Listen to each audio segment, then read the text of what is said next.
Welcome to the Leadership Labs with DeepRec.ai, the podcast where we delve into the fascinating world of deep tech entrepreneurship, company founders and venture capitalists. I'm your host, Anthony Kelly, and I'm thrilled to have you join us in this exciting journey. In each episode, we explore the minds behind groundbreaking technologies, the visionaries who dare to push the boundaries of innovation, and the investors who fuel the growth of tomorrow's game changers. Welcome Elisabeth L'Orange to the podcast. Liz is the co-founder and CCO at Oxolo. Liz, great to have you here. Thank you for having me. Good. In this podcast, we'll hear a lot about Liz's experience with scaling Oxolo's product, scaling it internally, how they've actually grown, not only as a team, but how they've grown their skills while scaling, how that interaction has changed. We'll hear about, running products while also trying to reinvent products, and then also some of the leadership challenges that Liz has worked with Oxolo. And when I say challenges, it's not necessarily the bad stuff. It's, managing goals, expectations, remote work. But, before we get into all of that, Liz, why don't you tell us a little bit about you, your background, what got you into entrepreneurship? Okay, so my co-founder Heiko Huberts and we founded Oxolo 2.5-3 years ago. And prior to that, I was a VC. So I was on the other side of the table, investing, fundraising, scouting startups, the whole works. And prior to that, I was CFO and director legal. I also had a later stage startup and also did fundraising there and eventually sold the company there. And prior to that, I was an entrepreneur myself. So I had a little furniture startup, online and offline, and grew that. But that wasn't, the product itself didn't lend it to be highly scalable or interesting in that regard. And my academic background is law. So I did a master in law and finance. That's my background. Can I ask, before Oxolo, in the VC stuff, were you dealing with sort of like deep tech before, or was your first deep tech experience? Yeah, on the VC side for sure. We invested into B2B SaaS startups and tech, also a little later stage. So I saw a lot of deep tech. And the company I worked for before, we also did a little bit of AI, but that was 2018-19, so that was really the early stages of AI and products, really. But I saw it from all sides, really, before. Mm-hmm. What was, so then talking about Oxolo, so I guess, not having like a massive deep tech background, was there any fear joining Oxolo as No, it was super exciting actually, because we all understood that even 3 years ago that generative AI will be the future, that that tech will be the dominating tech going forward. And we also understood that it will not be a fluke or a trend that's just temporary. We understood that it's not going to be like NFTs or I think even crypto to some extent, but that it's here to stay, because AI has been around for decades, and it was really lacking the sort of exponential development and growth. So far it was sort of linear. So you saw a lot of little improvements over time. You saw a bunch of chatbots emerging, but nothing really disruptive. Nothing like what's happening right now with generative AI. So you touched on it there that yourself and Heiko, you knew that generative AIs were going to be big, before they were big 3 years ago. Don't even think many people knew what a GAN was 3 years ago. It wasn't mainstream. Like, what was the fundamental of developing this? And look, just for some context, like Heiko has a gaming background, you have a legal and VC background. where does generative AIs come in, and where do you put this together? I think we were both very passionate and interested in innovation. That's for one. I used to code when I was 13, so I did C, but very basically, like C++ when I was 13, and instead of like playing with Barbies, I was wiring the Barbie houses. So I'm more a little bit of a nerd in skirt, like the techie. And Heiko even more so. I mean, Heiko can code, and I think it's not pretty, but but if we have to, like, he can produce a few lines of code that patch things up and fix things, and so we are both like very interested in innovation, and that's where we saw things were heading. And when you talk to people who are like in the epicenter of this, and he met a bunch of engineers at the South by Southwest who he was talking to, and that just really sparked his interest. And then quickly thereafter, I caught fire too, basically. Cool. Nice. And look, let's get into it then. So, great to see where Oxolo is now. I see you guys pretty much everywhere on LinkedIn. You've got a great social presence. Oliver even has a great social presence as well as the Oxolo pages. So, you can really see how you guys have come along. You're developing. Really proud to share what you have been working on. There was some time in there though where you were running an existing product while also looking to reinvent that product. So I guess in a way you can call it the pivot, which is what a lot of people do. So it's pivoting while developing. Look, why don't you tell us a little bit about that? I guess exactly how you stayed on top of things, how you had to essentially do your job twice. Yeah, we did that actually. So we had a product called Tippy. It was tippy.com, and it was a kids app. And we had AI powered avatars on our characters kids could play with. So it was a children's app. It had educational components. It had entertaining components. So kids can play with a little, like, think of it like as a digital Tamagotchi, right? Or I guess Tamagotchi is somewhat digital, but like as a Tamagotchi like 2.0. And kids could learn languages with them, and they could entertain, they could converse with them. And the problem we had eventually was that your customer is not your user. So when the kids wanted to purchase in-app, items, whatever, they would always have to ask the parents. So that makes it difficult. Then you can't target kids systematically, which is a good thing, but it's from a business perspective a little more, makes life more difficult. But the main problem we had was that the systems couldn't understand the speech, kids' speech. So when a child says like ba ba ba, like, how do we know what that means? And that made things very, very complicated. And we had, I read the transcripts of the users, and the kids didn't get why that little dragon didn't understand what they were saying. They were like ba ba ba and got all frustrated. And so that was so we realized even, we had 80,000 users. It's not that we weren't successful with it, but we realized that that's not gonna go anywhere. And so while you're motivating the team and building this, you have to take the decision to kill it. And at the same time, you sort of have to reinvent yourself.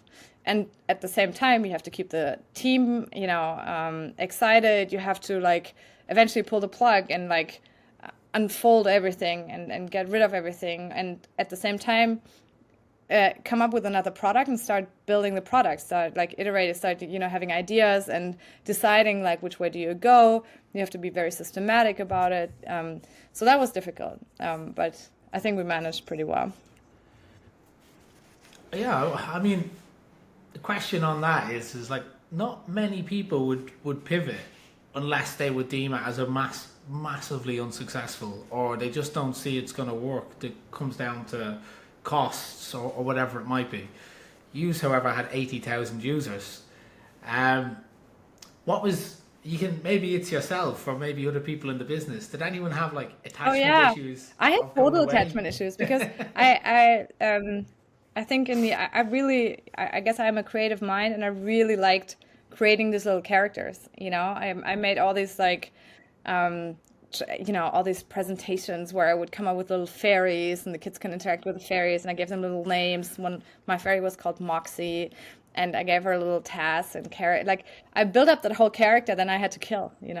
So, but in the end, like, Ouch. I mean, it's tough, but in the end, look, you have to make you got to make money. You got to pay rent. You got to pay people's salary, and it's an entrepreneurial decision you have to take very quickly, especially with AI, because it burns and burns and burns. Because engineers are expensive. The whole, like, the systems are expensive, server costs, like, it's massive. It's not just like a little consumer product we were building. If we were to talk about that on a little bit more of a strategical level, how did you manage that? Maybe to yourself or internally, to keep, because you said you want to keep everyone motivated. How did you keep them motivated during times like that? Well, you kind of like look at it a little like, from a different, try to get your team on your perspective, I think. Like, try to make the team understand financial decisions, like give them ownership, give them responsibility, so they are part of the decision. I didn't, obviously we didn't just pull the plug and didn't tell anyone. We had a ton of sessions where we asked, our team, like, what do you think? And in the end, you want to make that decision, like, you want to have everybody feel involved, and everybody sort of understands and has the same feeling. I think 95% were on board. I think a few didn't. They thought that it was too fast and that we pulled the plug too quickly. But the majority understood and then was on board and changed. And we also made the ideation process kind of fun for the new product. So we had long lists, we had workshops where we met online, we met offline, and part of our team flew from France and from the southern part of Germany, and they met in Berlin. They rented an Airbnb and they locked themselves in for like a few days, and we're just like thinking about ideas. And that was part of it. And eventually, we systematically looked into markets and looked where is the greatest opportunity. And that's really video, because videos, the market is completely underserved. It's the highest, the content, type of content with the highest conversion, highest engagement, yet there isn't anything because it's too expensive to produce. It's quite nice in a way that your teams were so passionate about looking at how they could advance with new products that they locked themselves in some Airbnbs, right? I mean, modern day labor laws, you probably couldn't advise them to do that. No, they're very purpose driven. They're very driven by the subject itself. They're all extremely well trained engineers with a great passion for AI and for building the next big thing, and that's what drives them. So that's why they like that. What's it like? I mean, so you obviously have these limited capabilities. You are a startup business, bootstrapped. You are focusing on delivering one product. You are then going to spin out, have product number 2, but you also have, without fully dropping product number 1 yet, you want to like A/B test them, right? How did you manage time and resources to do that effectively? I have really, really good project management. So I have one of my employees. She's the best. Her name is Raven, and she is amazing at allocating people's time, allocating other resources, and having an overview of what's happening. And I must say, it was tight. It wasn't like an easy ride, like a corporate environment where you can lean back and just put it in autopilot. But again, it worked out because also I want to say we get along very well inside the company. We have a great team, and we have great culture. And I think that's another aspect of it. They know that we would always look out for them, basically. Nice. So good. How about you? How did you find that with the time shifting? like how did your days vary? Did you just split your week in half and say half off the old product, half on the new product, A/B test, see where we're going?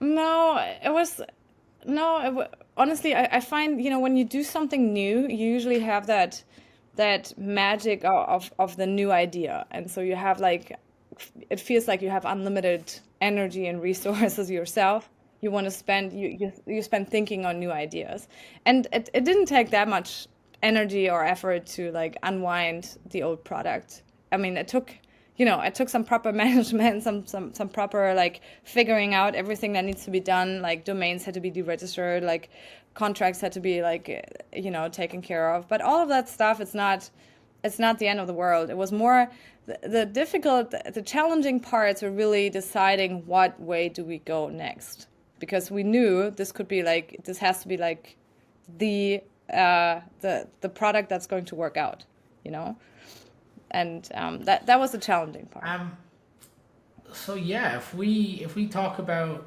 going towards scale next, it's, let's be honest, everyone thinks they can scale. It's not easy. You have also picked one of the largest markets out there, right? So obviously there's scaling capacity there from the start, um, but also with the pivot in product that would have obviously changed scaling plans. Like what did the plans look like 18 months ago versus, let's say, 6 months ago after the sort of changes?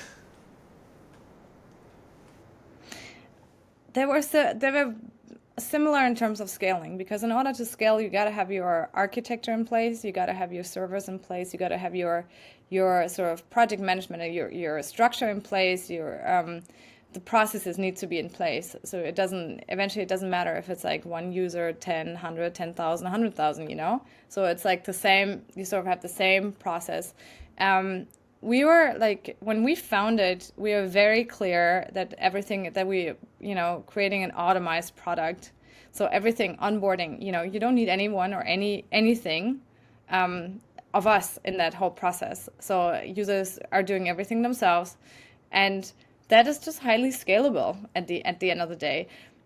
The problem that we run into sometimes is that we need more, like sometimes we need more resources, like on the front end, we need more resources on the creative sides. And that's hard because like people, engineers who haven't worked with our architecture before, like we would need like a week or so of just simple onboarding to show them everything. And so that's tough. So that's, like the hiring is difficult. But I must say, like everybody, every time we needed more resources or more so human resources, um, hiring was easy because the subject of what we do is just so interesting, So people just come to us themselves. Like we have a collaboration with the ETH, that's a Zurich, the Technical University in Zurich, and they're students, and they choose rather to work with us, for us, rather than for one of the big corporates, because they just like the topic of generative AI. And I think that's just the nature of an engineer, that they prefer to work on That's something true. That's exciting. true. I mean, I would also, on the reverse side, because you guys are working on such state of the art AI, people actually don't have the experience available to do it to the level that you would be looking for. Do you see that as a challenge when it comes to scale? Yeah, it is. I mean, there are challenges. Like when I posted job ads for just simple jobs, we get like 100 to 300 applications within the first couple of days, and to sift through everything and to interview and blah blah. That is time consuming, and also again, like you mentioned, we do need a very very specific set of skills, and this like these machine learning engineers, they're not. They're not that many out there. That's another reason why we're remote, because we want to have the best engineers, and they sit all over the world, or mainly we hire from Germany. But like you can't expect them to be in one place, and you have to leave them the way they want to work. So if they want to work in a basement with 14 screens around them, more power to them. Like, I don't care. Whatever, whatever works for them works for me. But that was definitely sometimes a problem, finding the right engineer with the right culture, because again, like I mentioned, we have a very nice company culture. I want to find someone who fits in it, who gets along with all the other engineers, who complements their skill set, who's an expert in his field. And so, we can't really make use of generalists, so we do need specialists, and sometimes that was difficult, yeah. So then, in terms of the product, right? Because it's something that you don't see a lot of, and what I mean you don't see a lot of is you don't see such high deep tech products where people will actually say, do you know what? I'm going to go with product led growth, which in your case you have chosen, right? Most deep learning companies, if they don't reach a stage of production, they get zero revenue. It's either 100 million investment or zero revenue, right? Where you guys have picked that you can do a price per user, you can do enterprise products, which massively really help with overheads as a startup, as you start to grow and scale. Obviously, look, there might be a longer time before there's profitability, but again, I guess my point is that you don't see a lot of businesses making this choice. Yes, everyone has it. I mean, even Twitter now have added in a monthly cost. HelloFresh, it's in a bunch of different industries, but I've not seen a lot of it in the deep tech space. Was this part of your decision from the Yeah, start? and it is, and it's very, very difficult to build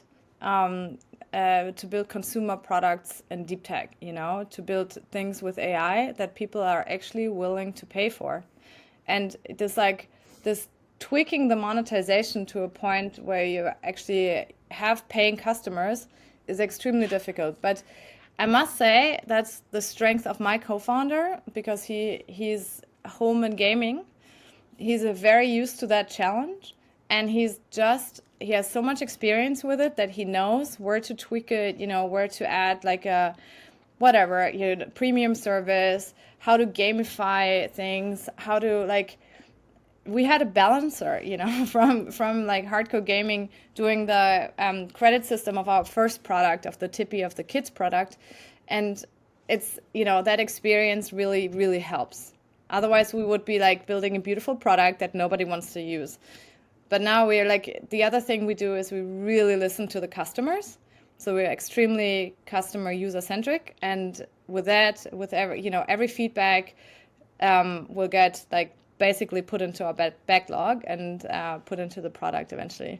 And I think that really helps, and that's how we monetize, and that's why we have absolute insane growth at the moment. You mentioned about Heiko coming from the gaming background. That has massively changed as well over the last 3 years, and you can see now Fortnite, right? It's one of the highest revenue generating games ever, because it's a lot of small little add-ons, right? Grand Theft Auto, you go in, you pay €50, you've the game for life. Fortnite, people download it for free and they're playing it for years and years. They're buying upgrades, they're buying packs. I don't really know what they buy. I don't play it, but you can see that being introduced in a lot of mobile games. What's the very famous Clash of the Clans? There's quite a lot there. Yeah, I believe it or I see it on my credit card bill every month. It's killing me because my son is buying stupid skins all day long, which I can't I don't even know what he's doing. It is bothering me. We have come to Jesus talks every night when I see it's what is this suit again? Can you just stop? Anyway, but that's I mean an ingenious idea. I think Epic Games is killing it. They have done a very, very good job at it. That was kind of the idea in our Tippy app as well. Like I mentioned, that I created a fairy, and I want people could buy her wings and a wand, and magic dust, and you can go. I mean, you can go insane with that. It's so much fun, but but I mean, the concept behind like in-app purchases or like in-game purchases is obviously the Yeah. trick. So you get users for free, and then they see the premium Now I know it's aspects of look it. not relevant to this episode or to Oxolo, but I guess we talk about people spending money on skins. Do you think all these in-app purchases are mentally preparing us for a metaverse-esque world? Personally, I don't believe so because if you, I mean, the metaverse is such a big, grand idea, and for that to work, everybody has to be really into it. And I don't know. I don't know. Like honestly, I don't know a single person who is into it, who would even enjoy it. Everybody's sort of sick of too much media, and they're like, oh, another system. And the other thing is, Facebook is kind of, I don't want to say dying, but like Meta is having problems with user growth. And I believe that the next generation, like Gen Z and younger, that they will invent different things. They will have different kinds of experiences. But in terms of social, like in terms of media, I'm not convinced that the metaverse is going to be it. Look at the VR glasses. I mean, those have been around for a long time, and they haven't really caught Yeah. up. You know, like I mean, I don't know. I'm not sitting at. I'm very tech savvy. I'm not sitting at home with like Google Lens Me or like neither. any I mean, who knows? Maybe one day we could anything. be recording podcasts in a virtual reality environment. Is that You can already do that. It's not like we couldn't be sitting in a virtual environment, but like? I mean, I'd what's the like it to point? look good. I'd want like full 3D body versions of me and you, like a studio in the background, sitting around the table. Yeah, Like yeah, a that's what I holodeck, want.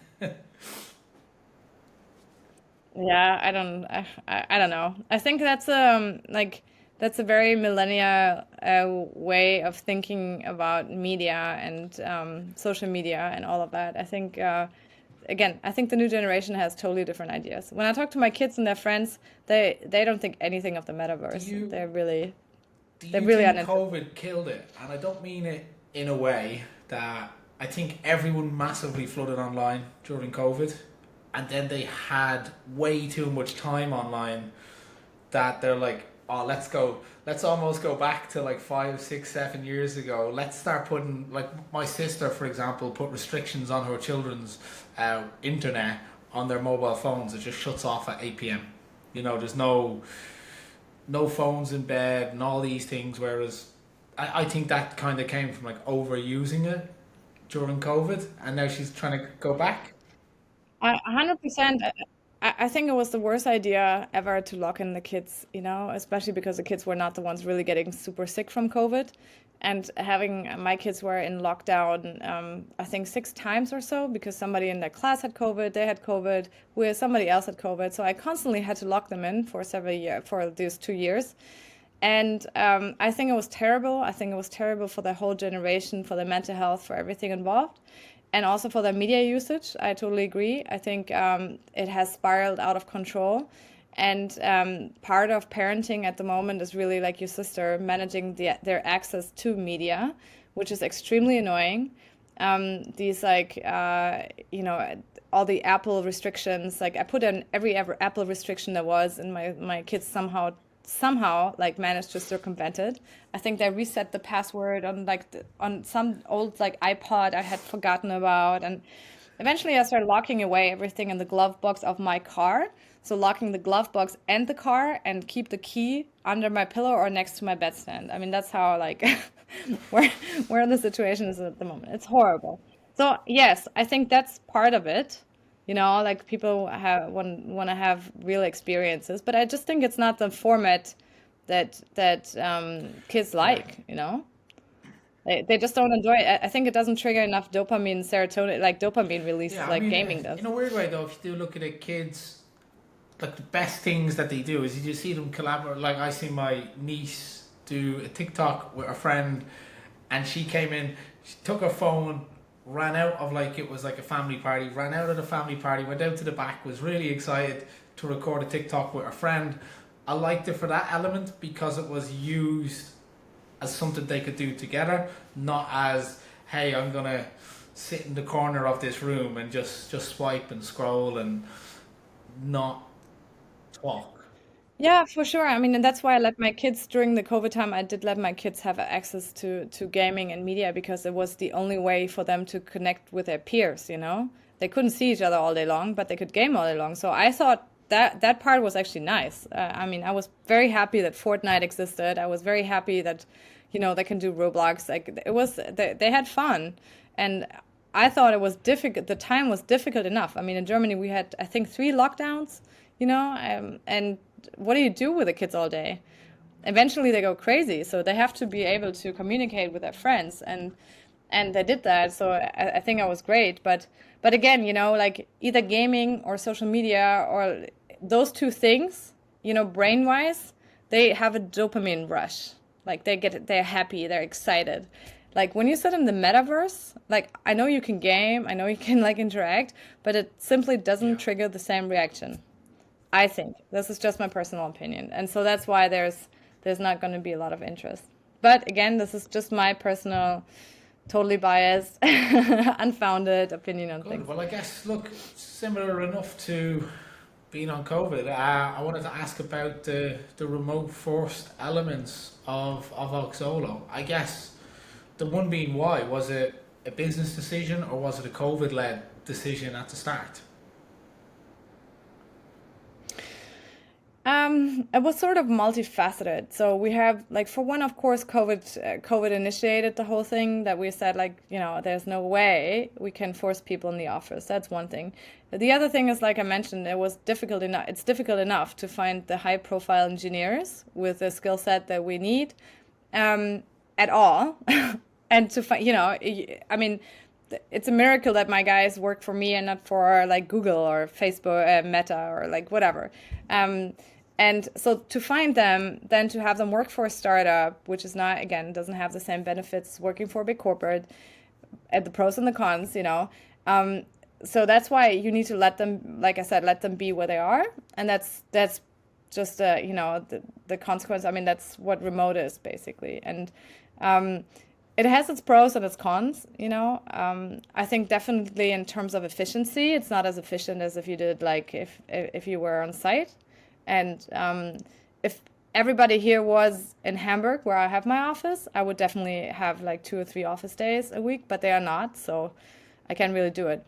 But we do compensate for it with offsites. So I would say every quarter or half a year, or every quarter more, we meet in a city where where a bunch of people are located, and then we rent like a hotel, or not a hotel, but like we rent the rooms, and we have like um, uh, we do some work together, but we also do a lot of social stuff. So we go into like breakout rooms and do like treasure hunts and go have dinners together, and we have such a great time. We did Barcelona last, and we had the best time ever. It was great. So that's how we compensate for it. So we see each other. Also, we do in Hamburg, we do meet like every couple of months, just a few people with our C-suite meets and a few head offs, so we can brainstorm together. So you have to meet in Yeah. person every now and I mean, then. I guess I'd be interested to know, what did you have set up from the start? So your first 5 hires who are going to be fully remote, to try and give them the best chance. I mean, was there processes, right? Like, I mean, I know you guys quite well. You have a very, very process-driven business. We're process-driven from how we partner together, from how you receive CVs, interview, how you handle bugs, how you look to deliver your product, how you look to pivot. But ultimately, when you go back as far to say, when we were looking at our first non-German based hires, did you have a process to say, we're going to try to make you successful at remote working? This is what it looks like. What do you mean, the hiring process or the the like? performing of the job? So the support, how they should do it, the communication, how they check in, how they get their, I guess, their sort of expectations of what they should do. Yeah, right. I mean the core of everything is that you have to trust your people, right? So like that's above everything. So I trust my team. Whatever, I'm not like snooping behind and looking like, do they really do the 8 hours a day or something? Like, no, no, no. I trust them. That's number one. Um, Number two is, of course, they get like the latest hardware. They get a desk if they want to. If they want to have a chair, they get a chair. Like whatever they need, like to work. And then, like, obviously, we have the same tools that everybody else has. We work in Slack. We have a productivity tool. We do ClickUp for that. We have the Google Suite for all our docs. The same, like we do the same everybody else does. And they have stand-ups. Sometimes they have daily stand-ups. We have weeklies. We have, I mean, same as everybody else, we have check-ins. We have monthlies. We have, sprint reviews. So it's the same as everyone else in tech. Yeah, because I'm always quite conscious, and I mean there was a couple of other things that you mentioned there, right? I do always feel that office time spent together is more valuable, and it's quite weird. It comes down to personal relationships. I guess that there's an element of the, you can call it the water cooler talk, right? Two people come in and they're randomly talking about something that was a bug from like 2-3 weeks ago. They're making a coffee, they're waiting, and then they just chat, and that's when that idea happens. That's when that spark happens, and that's, I guess, the innovation of how they could probably solve a challenge or maybe even improve something that's already in there. Just a fraction, but I feel it happens in spontaneous chit chat.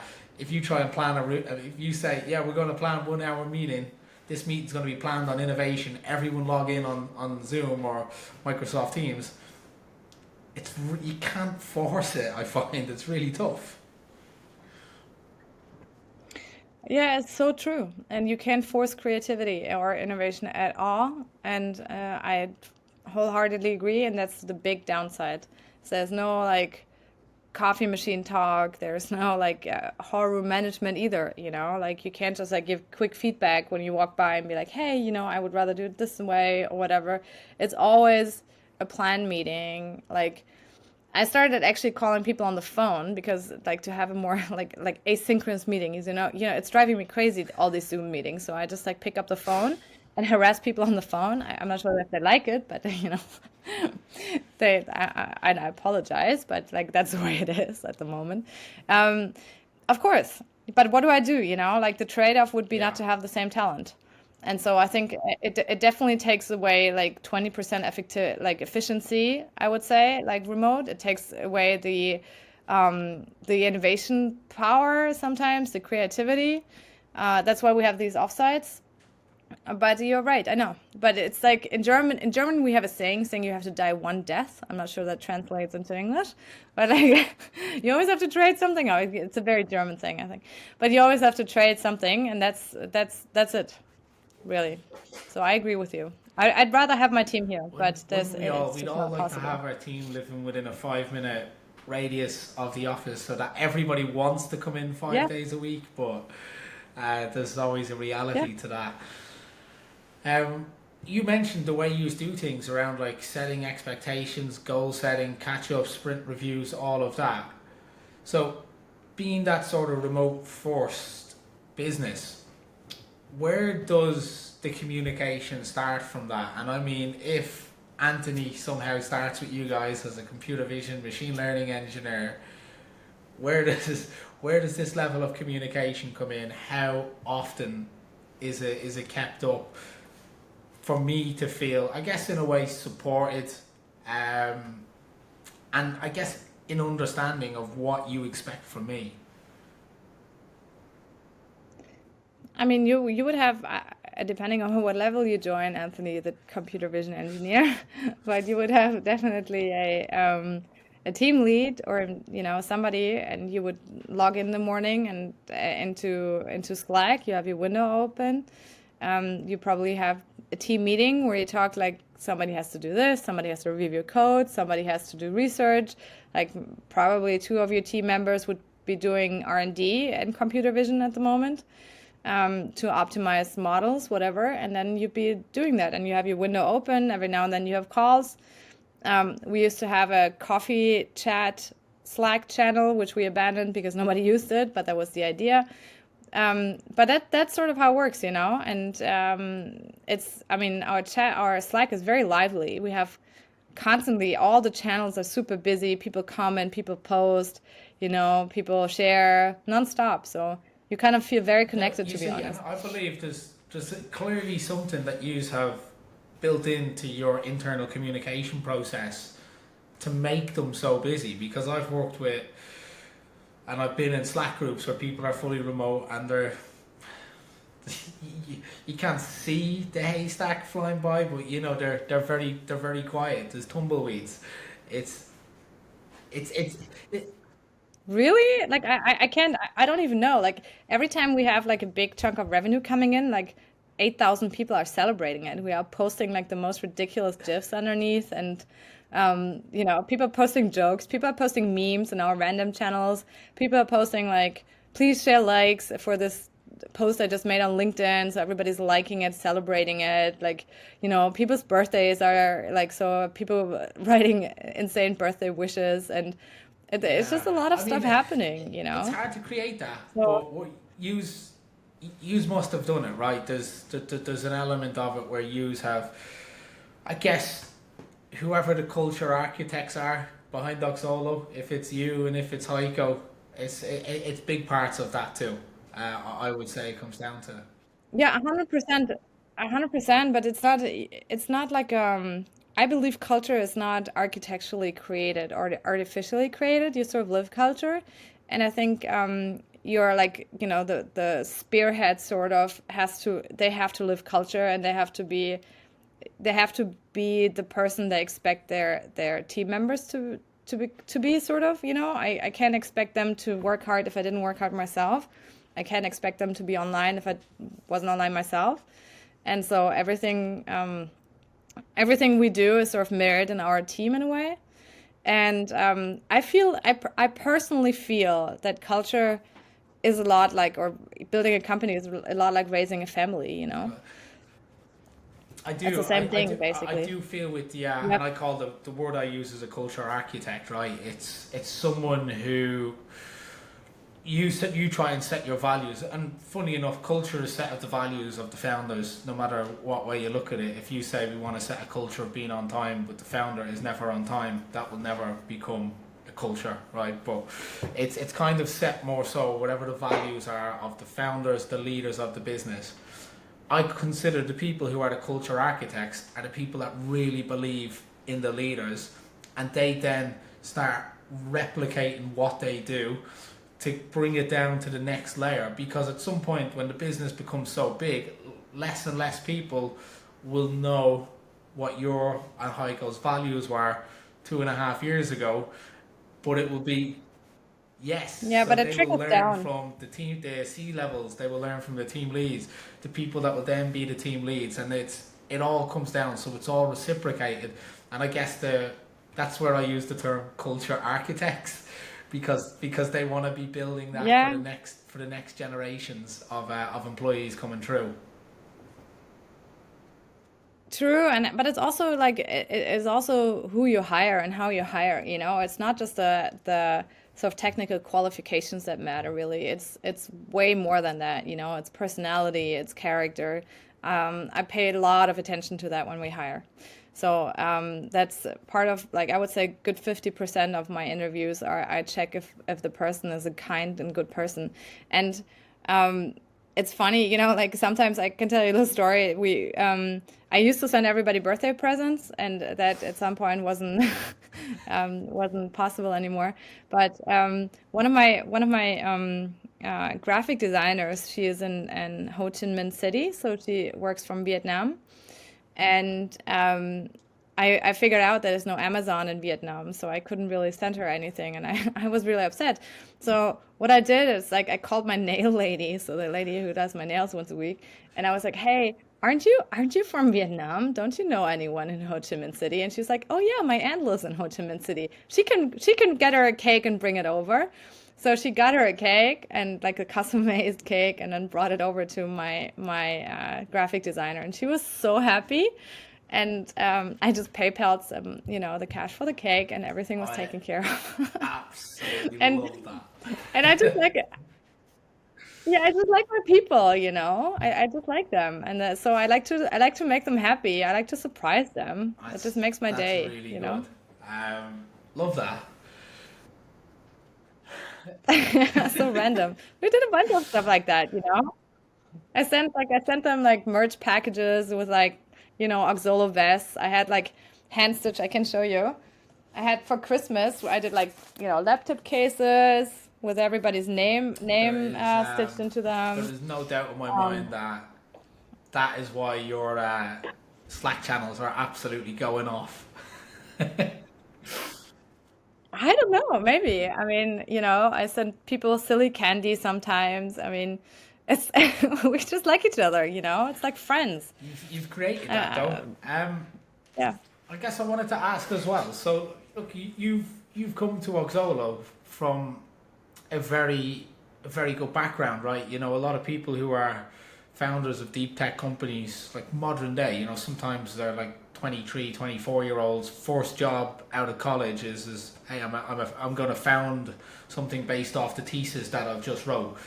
But you obviously still were not expecting some things in terms of like founding a deep learning company.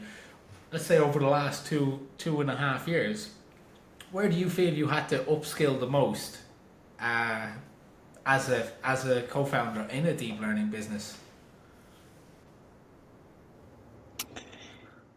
Upscale sounds like negative No, experiences. no, Do you mean upskill, that? Like upskill. where Like, I what was like skill did you surprised? not have 2.5 years, which is very, very important now. Upskill. Okay.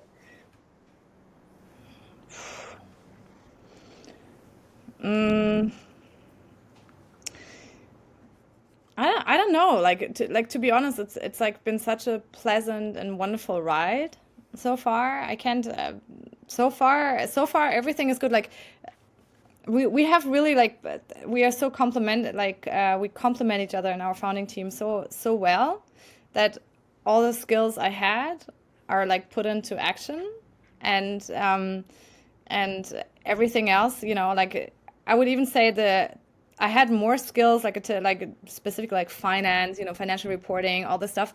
That sort of these skills are sort of dying off, which is annoying. It's like flour is welting away because I don't use them.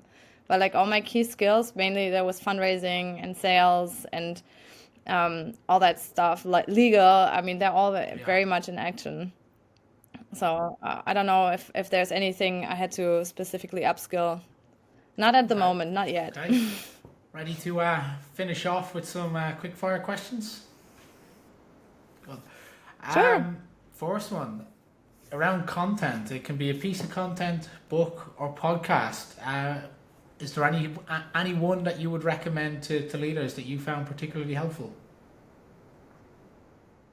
Yeah, I can tell you, I'm reading this book at the moment called The Master Algorithm, and I find that quite inspiring. Just that's what it is at the moment. Um, when it comes to leadership, what are your three non-negotiables that you either set yourself or you set people in your teams on a daily basis? Be kind, be reliable, and be responsible. Last one I've got for you, Liz. What would you do differently if you were going to do it all again?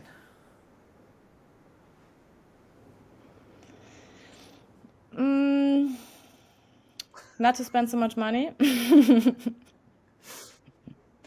There's like a um, I think that sometimes you go into a trap where you think that certain roles are very necessary, and you oversee the fact that maybe somebody else can do like 50% of the role, and another person can also do like more cross-functional teams. So I think less specialization and more generalization within the teams definitely helps.